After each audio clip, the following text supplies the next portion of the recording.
नमस्कार मित्रों, मैं राजपाल सर आपके अपने YouTube चैनल पर आपका हार्दिक स्वागत करता हूं। देखिए मित्रों, इससे पहले हमने ज्वालामुखी टॉपिक पढ़ा था।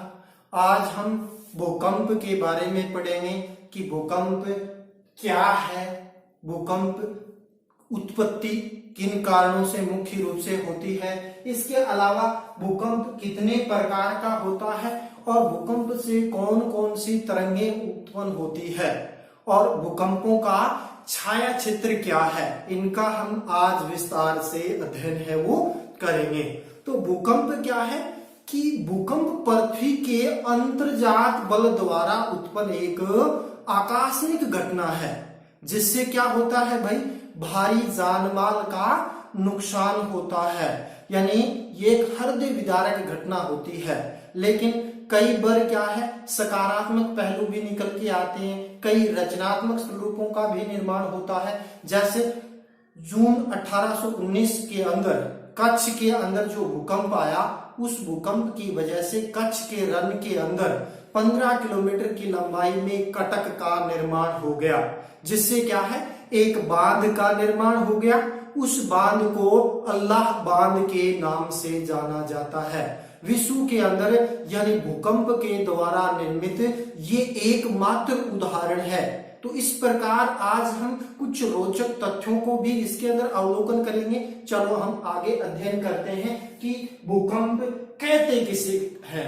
तो भूकंप के अंदर क्या होता है, किसी ज्ञात अथवा अज्ञात, बाह्य अथवा अंतर्जात कारणों की वजह से भूपटल के अंदर तीव्र गति से जो कंपन उत्पन्न होता है, तो उसे हम क्या कहते हैं भाई, भूकंप कहते हैं। तो ये जो भूकंप होता है वो मुख्य रूप से क्या होता है, पृथ्वी की जो स्थल मंडल और दुर्बलता मंडल है, यानी जो 700 किलोमीटर की गहराई, 0 से लेकर 700 किलोमीटर की गहराई के मध्य ये भूकंप उत्पन्न है वो होते हैं। और नीचे क्या होता है, दुर्बलता मंडल सेमी प्लास्टिक अवस्था में है, और वहां पर मुख्य रूप से क्या है, रेडियोधर्मी पदार्थ है वो पाए जाते हैं, और अन्य कारकों की वजह से चट्टानों में ऊपर से दबाव पड़ता है, और उस दबाव की वजह से क्या होता है, जैसे चट्टानें हैं और चट्टानों पर दबाव पड़ेगा तो उसमें दरार आएगी और प्लेट विवर्तन की घटनाएं होगी, तो चट्टानों में क्या होगा, कंपन होगा। उस कंपन को ही भूकंप के नाम से जाना जाता है। जहां से भूकंप की उत्पत्ति होती है, यानी जहां से भूकंप उत्पन्न होगा, उसे हम कहेंगे भूकंप मूल, या इसका दूसरा नाम है भी भूकंप उत्पत्ति केंद्र, यानी भूकंप उत्पत्ति केंद्र के नाम से भी जाना जाता है, या उद्गम केंद्र के नाम से, या इसको कहते हैं अवकेंद्र के नाम से इसको क्या है, जाना जाता है। दूसरा, सरफेस पर, धरातल पर सर्वप्रथम जब भूकंपीय तरंगें पहुंचती हैं, उसको हम क्या कहते हैं भी, अधिकेंद्र के नाम से जाना जाता है। अधिकेंद्र के नाम से जाना जाता है। और भूकंप मूल से हमेशा भूकंप केंद्र है वो 90 डिग्री के कोण में ठीक जस्ट इसके ऊपर यानी होता है। दूसरा, यदि हम बात करते हैं, जब भूकंप आता है तो भूकंप के अंदर यानी आने के कई कारण हैं, इससे कई प्रकार की तरंगें उत्पन्न होती है। तरंगों का उत्पन्न अध्ययन तो हम बाद में करेंगे, पहले इसके अंदर देखते हैं कि भूकंप के कारण क्या क्या हैं। तो भूकंप आने के कारणों का यदि हम विश्लेषण करें तो पहला कारण तो आता है भी प्लेट विवर्तन की, या प्लेट के अंदर गतियां उत्पन्न होना। और आपको पता है प्लेट में भाई 3 प्रकार की गतियां उत्पन्न होती है। एक तो क्या होती है, 2 प्लेटें आमने सामने भिड़ेंगी, उसको कहते हैं विनाशात्मक प्लेट किनारा। बड़ी प्लेट छोटी प्लेट के नीचे क्षैतिज हो जाएगी। दूसरा क्या होगा, इसके अंदर 2 प्लेटें विपरीत दिशाओं के अंदर गति करेगी, जिससे इनके मध्य भ्रंश उत्पन्न हो जाएगा, तो उसके कारण भी भूकंप आते हैं। या क्या होता है, यानी 2 प्लेटें अगल बगल से खिसकती हैं, जिसको हम संरक्षी प्लेट किनारा कहते हैं। तो इन प्लेटों में गतियों के कारण भी भूकंप आते हैं। दूसरा आप देखते हैं जो कैलिफोर्निया का भूकंप है वो मुख्य रूप से क्या है, प्लेट विवर्तनिकी की घटनाओं के कारण होता है और मैक्सिमम भूकंप प्लेट विवर्तनिकी कारणों से आते हैं। दूसरा है भू संतुलन में अव्यवस्था। भी हमारे पृथ्वी में समस्थिति बनी रहती है, लेकिन क्या करती है, पर्वतीय क्षेत्रों से नदियां हैं वो मलबा समुद्र में ला जाती है, संतुलन असंतुलन हो जाता है, जिसके कारण फिर संतुलन स्थापित करने के लिए मुख्य रूप से क्या है, चट्टानों में हेरफेर होता है, जिससे भी भूकंप है वो प्रमुख रूप से क्या है, आता है। तीसरा कारण देखें, ज्वालामुखी। तो ज्वालामुखी के अंदर क्या होता है भाई, यानी पृथ्वी के आंतरिक भाग से चट्टानों के अंदर दबाव पड़ता है, दरार आती है, तो दरार से पूर्व क्या होता है, यानी भूकंप की क्रियाएं होती हैं। जैसे इंडोनेशिया के पास जो क्रोकोटोवा द्वीप है वहां पूरे यानी क्रोकोटोवा ज्वालामुखी विस्फोट हुआ, जिसके कारण आसपास के क्षेत्रों की भूमि के अंदर क्या है, कंपन है वो प्रमुख रूप से उत्पन्न हो गया था। इसके बाद हम बात करते हैं भूपटल में भ्रंश वलन की क्रिया। भ्रंश क्या होता है, जब पृथ्वी का जो अंतर्जात बल है वो विपरीत दिशाओं में खिसकेगा तो यह भ्रंश पड़ जाएंगे। या क्या होता है, दो प्लेटें आमने सामने आएंगी तो वलन की क्रिया होगी। तो वलन और भ्रंश के कारण भी मुख्य रूप से क्या है, यानी भूकंप है वो आता है। जैसे 1934 का जो बिहार का भूकंप है वो क्या है, भ्रंश मूलक भूकंप है। इसी प्रकार असम का जो भूकंप है 1950 का वो भी भ्रंश मूलक भूकंप का एक प्रमुख उदाहरण है वो माना जाता है। इसके बाद हम बात करते हैं कि प्रत्यास्थ पुनर्फलन सिद्धांत। ये क्या है, रिबाउंड थ्योरी है जो एच.एफ. रीड, इसने एच.एफ. रीड महोदय ने मुख्य रूप से इसको दिया और उन्होंने क्या बताया कि जिस प्रकार यानी को रबड़ होता है उसको हम फैलाते हैं और उसके एक सीमा के बाद यानी वो खींचते हैं तो टूट जाता है, तो हमारी पृथ्वी में भी संकुचन और सिकुड़न और फैलाव होता है और उसके कारण यानी चट्टानें जब वापस आने की कोशिश करती है तो पृथ्वी के अंदर जो कंपन उत्पन्न होता है तो इसके कारण भी भूकंप आता है। नेक्स्ट देखें रेडियोधर्मी पदार्थ। निचला जो हमारा दुर्बलता मॉडल है उसमें रेडियोधर्मी पदार्थ पाए जाते हैं। वो रेडियोधर्मी पदार्थ में उष्मा का हल्के हल्के संचार होता है, कई बार उनमें हलचल होती है, आपस में टकरा जाते हैं, तो यूरेनियम थोरियम ये आपस में क्या करते हैं, अथाह उष्मा का संचार करते हैं, जिसके कारण क्या है, ऊपर वाली चट्टानों पर दबाव पड़ता है और क्या है, यानी भूकंप उत्पन्न हो जाता है। गैसों का फैलाव क्या होता है कि हमारी पृथ्वी के ऊपर जो जल है वो जल रिसके जब नीचे जाता है, चाहे वो वर्षा के माध्यम से हो, तालाबों के माध्यम से, वो नीचे जाएगा तो नीचे तापमान पाकर जल जलवाष्प में परिवर्तित हो जाता है और जिसके कारण क्या है, वहां भूकंप की क्रियाएं प्रमुख रूप से भाई घटित होती है। तो ये तो हो गए प्राकृतिक कारक भूकंप आने के। इसके अलावा मानवीय कारक भी भूकंप आने के होते हैं, जिसके अंदर हम देखते हैं कि परमाणु परीक्षण किया जाता है। जैसे अपने पोखरण के अंदर परमाणु परीक्षण किया गया या परमाणु विस्फोट यानी हिरोशिमा और नागासाकी पर परमाणु विस्फोट किया गया, तो उसके आसपास के क्षेत्रों में मुख्य रूप से क्या होता है भाई, कंपन है वो होता है। इसके अलावा यानी बांधों के यानी भ्रंश घाटियों के अंदर, यानी भ्रंश घाटी क्या होती है, दो पर्वत श्रेणियों के मध्य जो मुख्य रूप से क्या होती है भाई, कोई नदी प्रवाहित होती है और नदी के अंदर यानी कृत्रिम तरीके से उसको लो कर दिया जाता है, तो वहां क्या हो जाता है, जल भर जाता है और जल भर जाने से बांध बन जाते हैं और बांध में जो जल है वो क्या होता है, दबाव डालता है और दबाव डालता है तो नीचे की चट्टानों के अंदर क्या होता है, हेर फेर होता है। 1967 के अंदर महाराष्ट्र के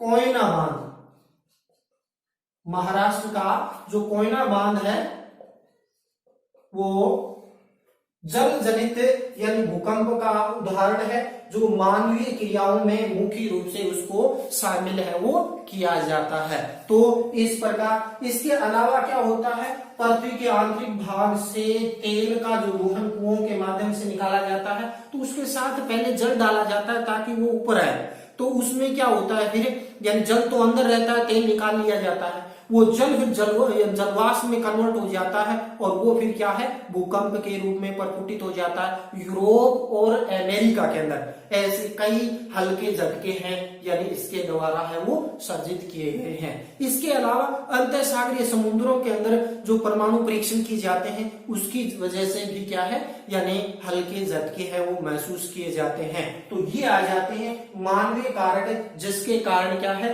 भूकंप की क्रियाएं प्रमुख रूप से भाई घटित होती है। अब हम बात करते हैं भी भूकंपीय तरंगों की। तो भूकंपीय तरंगों को यदि हम देखें,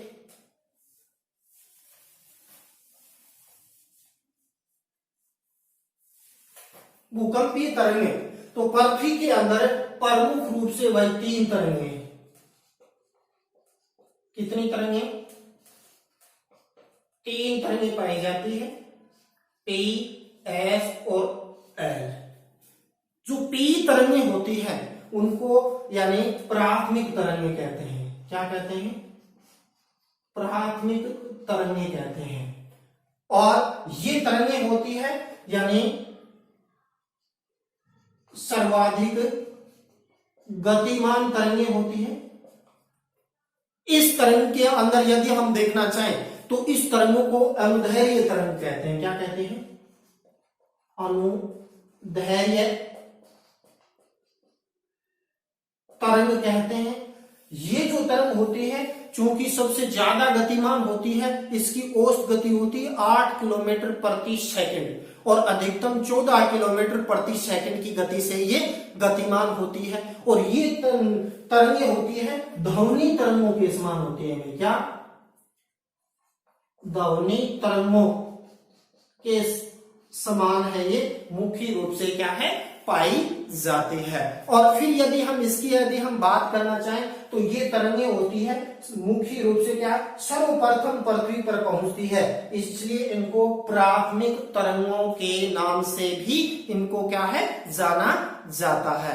और दूसरी बात करते हैं एस तरंगों की। तो एस जो तरंगें हैं ये पी तरंगों के बाद उत्पन्न होती है, इसलिए इनको कहा जाता है सेकेंडरी वेव्स या द्वितीय तरंगें कहा जाता है। क्या कहा जाता है, द्वितीय तरंगें कहा जाता है, या इसको मुख्य रूप से कहा जाता है गौण तरंगों के नाम से भी मुख्य रूप से क्या है, एस तरंगों को गौण तरंगों के नाम से भी जाना जाता है। और ये तरंगें होती है ये प्रकाश तरंगों के समान होती है, प्रकाश तरंगों के समान मुख्य रूप से क्या है, पाई जाती है। और ये तरंगें क्या हो, जैसे ये तरंग चल रही है तो इसके अंदर इस तरीके से गतिमान होती है, तो यानी एक दूसरे के समकोण पर यानी मुख्य रूप से गतिमान इनके कण है करते हैं। वही पी तरंगों की देखें तो पी तरंगों के अंदर क्या होता है, जैसे ये तरंग आ रही है तो ये कण आपस में ऐसे टकराते हुए चलते हैं। तो इस प्रकार हम देखें जो द्वितीय तरंगें हैं, द्वितीय तरंगों का छाया क्षेत्र की बात करते हैं। छाया क्षेत्र क्या होता है भी, जहां पर पी तरंगें या एस तरंगें पहुंच नहीं पाती हैं तो उसके अंदर यानी इनका यानी अलग अलग प्रकार का यानी व्यवहार होता है। जैसे पी तरंगें होती है वो तीनों माध्यमों से गुजर सकती है। कौन से, ठोस, द्रव्य एवं गैस, लेकिन द्रव्य में ये विचलित हो जाती है। तो इसी प्रकार एस तरंगें होती है वो क्या है, यानी द्रव्य के अंदर जाके लुप्त हो जाती है। क्या हो जाती है, विलुप्त हो जाती है। तो इस प्रकार यदि हम देखें तो इनका छाया क्षेत्र भी हम देखेंगे, तो पहले हम इनका अध्ययन कर लेते हैं। इसके बाद आती है भी एल तरंगें। तो एल तरंगें होती है पृथ्वी के सतह पर ऊपरी भाग में उत्पन्न होती है, इसलिए इनको स्थायी तरंगों के नाम से जाना जाता है। दूसरा यदि हम बात करते हैं तो ये क्या होती है, पृथ्वी के चारों ओर चक्कर, लंबा चक्कर लगाती है तो लंबी तरंगें कहते हैं। इसके अलावा एच डी लव, क्या था, एच डी लव ने मुख्य रूप से क्या है भाई इसकी खोज की थी, इसलिए एल तरंगों को लव तरंगों के नाम से भी जाना जाता है। क्या नाम से जाना जाता है, लव तरंगों के नाम से भी इसको यानी प्रमुख रूप से संबोधित किया जाता है। उनको रीलिंग तरंगे भी कहते हैं या अप्रत्यक्ष तरंगों के नाम से भी इनको क्या है भाई प्रमुख रूप से जाना जाता है। तो ये तरंगे होती है, इन तरंगों में देखें तो इनकी गति है वो सबसे कम होती है लेकिन सर्वाधिक विनाशक होती है, सर्वाधिक विनाशकारी, सर्वाधिक विनाशकारी तरंगे होती है कौन सी? एल तरंगे होती है। तो इस प्रकार यानी अब इनका देखते हैं छाया क्षेत्र। छाया क्षेत्र क्या होता है? शैडो जोन होता है जहां पर यानी कोई भी तरंग है वो मुख्य रूप से नहीं पहुंच पाती, क्योंकि एल यानी आपकी एल तो धरातली तरंग है। अब एस और पी तरंगों का छाया क्षेत्र देखते हैं। हमारी जो पृथ्वी के अंदर 3 मंडल पाए जाते हैं, क्रस्ट, मैंटल और कोर। और कोर के अगर देखते हैं तो कोर 2900 से लेकर 6371 किलोमीटर पाया जाता है। लेकिन कोर का बाह्य कोर है, यानी बाह्य कोर यदि हम देखें तो ये पाया जाता है 2900 से 5150 किलोमीटर। ये पाया जाता है कैसी? तरल अवस्था में। तो इसके अंदर जाकर क्या है यानी पी तरंगे तो क्या हो जाती है? वे सीधी न जाकर विचलित हो जाती है और एस तरंगे यहां पर आके यानी विलुप्त हो जाती है। तो इस तरह क्या है कि 103 डिग्री से लेकर 143 डिग्री के मध्य पी तरंगों का अंकन नहीं होता, इसलिए पी तरंगों का छाया क्षेत्र कहते हैं। दूसरा यदि हम देखें तो यानी 103 डिग्री यानी मध्यवर्ती जो कोर है 2900 किलोमीटर, वहां जाकर पी तरंगे क्या हो जाती है भाई यानी एस तरंगे विलुप्त हो जाती है। तो 103 डिग्री से लेकर भाई इधर दूसरी साइड में 103 डिग्री के मध्य वाला ये वाला जो क्षेत्र है ये एस तरंगों का छाया क्षेत्र के नाम से जाना जाता है। तो ये तो हो गया भाई अपना छाया क्षेत्र। तो एस का तो हो गया 103 से 103 डिग्री और पी तरंगा 103 से 43, 103 से 43 दोनों साइडों के अंदर। कई किताबों में 145 भी लिखा होता है, 103 से 145। तो इस प्रकार अब हम देखते हैं कि इन भूकंपीय तरंगों का जो अंकन किया जाता है उस अंकन करने वाले यंत्र का क्या नाम है? तो उसको हम कहते हैं भूकंप लेखी यंत्र या जिसको कहते हैं सिस्मोग्राफ। तो इस सिस्मोग्राफ से भूकंपीय तरंगों का प्रमुख रूप से भाई अंकन है वो किया जाता है। और ये 3 स्केल होते हैं, एक होता है राशि या फेरल स्केल होता है, दूसरा स्केल होता है मर्केली स्केल। तो मर्केली स्केल के अंदर क्या होता है 1 से लेकर 0 से लेकर 12 तक अंक होते हैं, 1 2 3 4 5 6 इस तरीके से। तो इसमें 12 अंकों तक अनुभव किया जाए। इसमें अनुमान और अनुभव पर आधारित आंकड़ों का उपयोग किया जाता है, इसलिए वर्तमान में इस मर्केली स्केल का उपयोग है वो यानी नए के बराबर किया जाता है। इसके बाद आता है रिएक्टर स्केल। तो रिएक्टर स्केल यानी 0 से 10 अंक होते हैं इसके अंदर और यह गणितीय विधियों का उपयोग किया जाता है। तो सर्वाधिक उपयोग है इस स्केल का उपयोग किया जाता है और इसमें क्या होता है 0 से लेकर 10 तक होते हैं। इसमें 1 2 3। तो पहले अंक से अगले दूसरे अंक के अंदर 10 गुना ज्यादा तरंगों का क्या करता है अंकन है वो किया जाता है, 10 गुना वृद्धि होती जाती है। और अब तक 10 यानी तीव्रता का भूकंप है वो विश्व के अंदर कहीं पर नहीं आया है। तो ये हो गया क्या है यानी आपका भूकंप लेखी यंत्र के माध्यम से क्या है यानी अंकन। और भारत में 5 जगहों पर यानी ये भूकंप लेखी यंत्र लगाए गए हैं, जिसमें से मैं आपको 3 का नाम बताता हूं। एक तो आपका आता है पूना, दूसरा यदि हम बात करते हैं तो दिल्ली आ जाता है, तीसरा कलकत्ता। तो 2 आपके लिए छोड़ता हूं कि आप आप इनको अपने कमेंट के माध्यम से बताएं कि भारत में ये 2 जगह हैं वो भूकंप लेखी यंत्रों को लगाया गया है। इसके बाद हम आगे बढ़ते हैं तो यानी भूकंपों के प्रकार।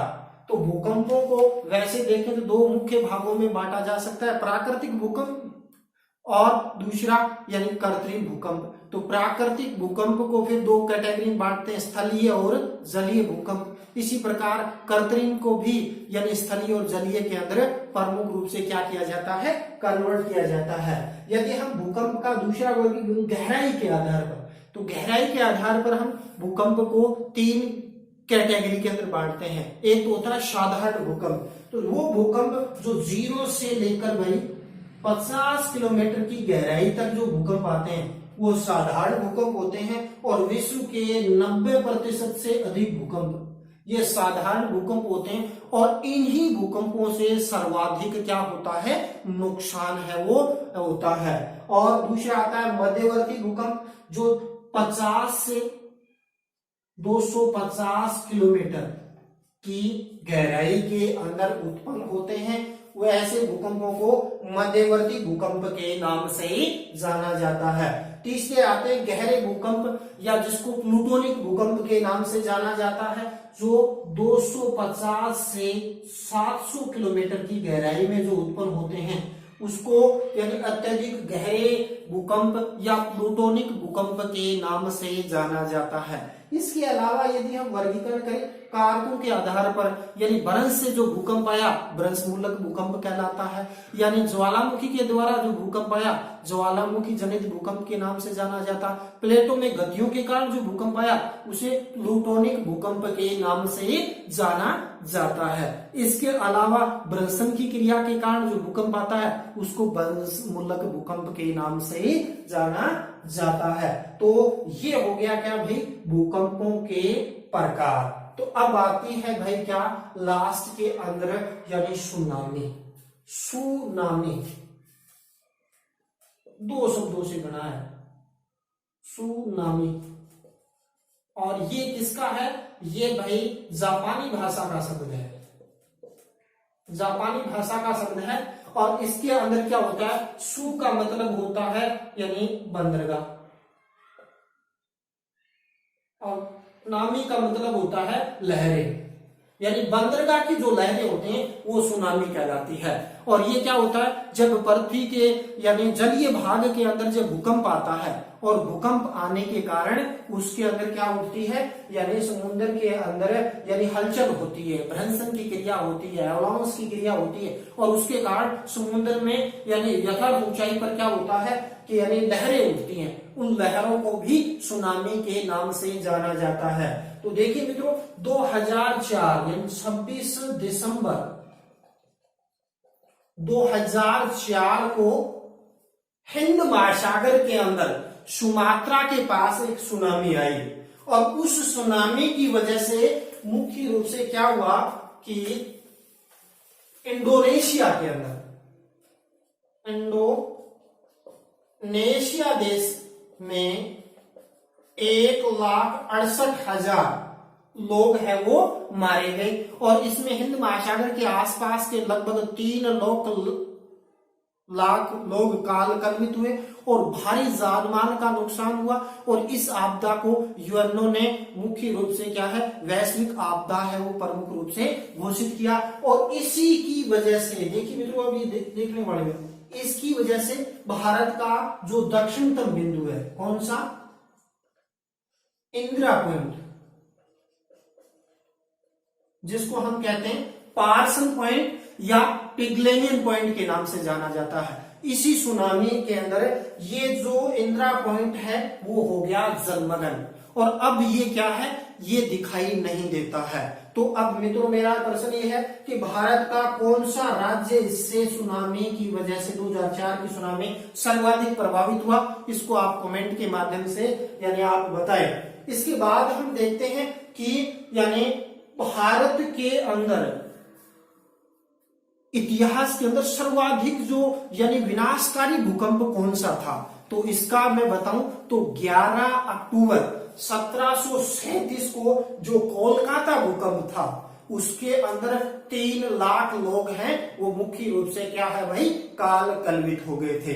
इसके अलावा दूसरा भारत के इतिहास में भूकंप देखें तो यानी 26 जनवरी 2001 को गुजरात के अंदर यानी भुज अंजार क्षेत्र के अंदर यानी भूकंप आया, जिसमें 1 लाख लोग कलवित मुख्य रूप से क्या है हो गए थे। तो इस प्रकार कल हम मित्रों यानी अपने भूकंप की भारत में कौन कौन से 5 मंडल पाए जाते हैं जहां भूकंप है वो प्रमुख रूप से आते हैं, विश्व के अंदर भूकंप की कौन कौन सी पेटियां पाई जाती हैं, उनका भी विस्तार से अध्ययन करेंगे। इसके अलावा कुछ फैक्चुअल डाटा है जो एग्जाम की दृष्टि से इंपॉर्टेंट है, उनको भी हमें देखेंगे। तो इसी के साथ मैं अपने इस टॉपिक को समाप्त करता हूं। जय हिंद, जय भारत और नमस्कार मित्रों।